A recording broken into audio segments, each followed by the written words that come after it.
જૂનાગઢ જિલ્લાના કલેક્ટરશ્રીને કીધું કે વિસાવદર મત વિસ્તારમાં લગભગ 7 થી 8 જગ્યા ઉપર નકલી દૂધ રોજે રોજ બને છે।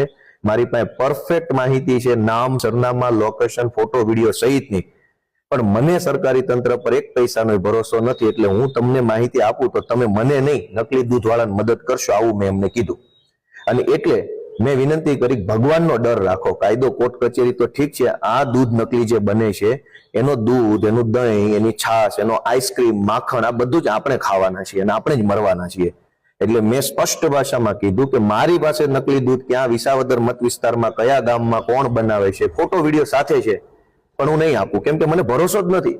અને આ બધું કોણ હપ્તા લે છે, ક્યાંથી ક્યાં પૈસા લઈને નકલી દૂધનો કારોબાર ચલાવે છે એ ડિટેલ છે।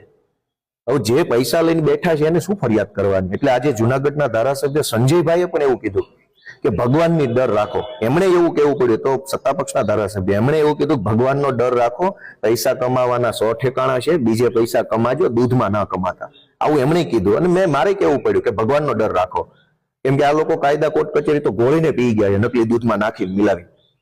એટલે આજે આવા બધા વિષયો ઉપર જિલ્લા કલેક્ટરની અધ્યક્ષતામાં ચર્ચા થઈ છે।